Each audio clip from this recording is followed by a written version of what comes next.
Howdy everybody, Mr. Neff here, coming at you with another video on how to use Canvas, and hopefully this will be helpful for both students and teachers. So if you'll take a look in the background here, you can see that I'm surrounded by my dashboard. The dashboard is where most of you will wind up when you start into Canvas. Like when you first load in, it's going to take you to your dashboard.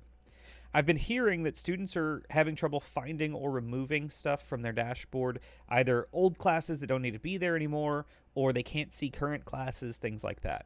So let's go over real quick the basics on how to use the dashboard. So I'm going to stick myself in the corner real quick. Well, this is a corner. I actually picked this corner for a reason. I'm going to need to show you stuff in the kind of down here in the bottom corners, so I want to be out of the way. So if I want to mess with my courses, I've got this courses button, right?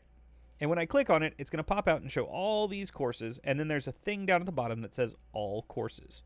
I'm going to click on that, and it's going to bring me up to all of my courses, okay? And you'll notice I've got stuff from when I taught in the middle school 3-4 years ago. I've also got stuff from last year that I don't currently need.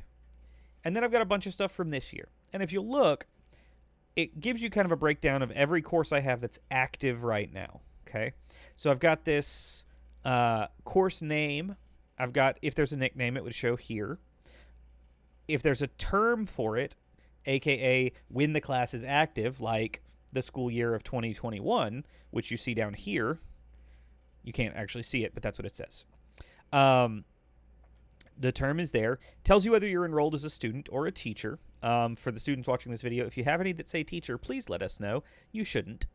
And then you've got whether it's published or not. And you'll notice all of these are published, and then you get down here and I have a bunch of unpublished, okay?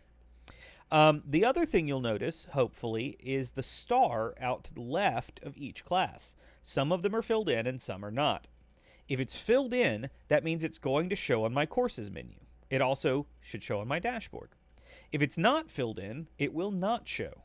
So let's scroll down, and I've got this GISD Covington. This is from a training like 4 years ago that I went to, and there's absolutely no reason for me to have that on my courses list, right? I don't have any reason to have an old class there, and some of you may be finding old classes. So all I'm going to do is click right here, and the star is no longer filled in, and just like that, it's off my list, okay?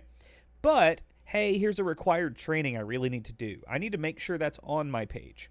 So I'm going to click this here to add it to my page. Now, there's no save button or anything like that. You just click it and it changes. It can usually take a few seconds to update before it shows up. So it's possible, you want to wait a second. And then I go back to my dashboard, and we should see that Covington class is no longer on my dashboard or on my courses list when I click here. But this required teach training that I had is. Another thing to show, these can be clicked and dragged. Maybe I want this one at the top, or I want it at the bottom. Whatever. I can move stuff around on here to kind of organize it the best way I want. For example, I really want the first 4 to just be my classes. My 3 regular classes and my advisory class. So those are my first 4, and I've got them in that order for a reason. And then I love the Fab Lab. If you don't know about the Fab Lab, once we're back on campus, I highly recommend you checking it out. It's wonderful. But just like that, I've kind of customized my dashboard and adjusted what courses show and what courses don't. Hopefully this will help you be a little more organized and have a better idea of what's going on. So with that, I'm going to make myself big and upright again, and I'm going to wave at you. And I'll see you in the next video.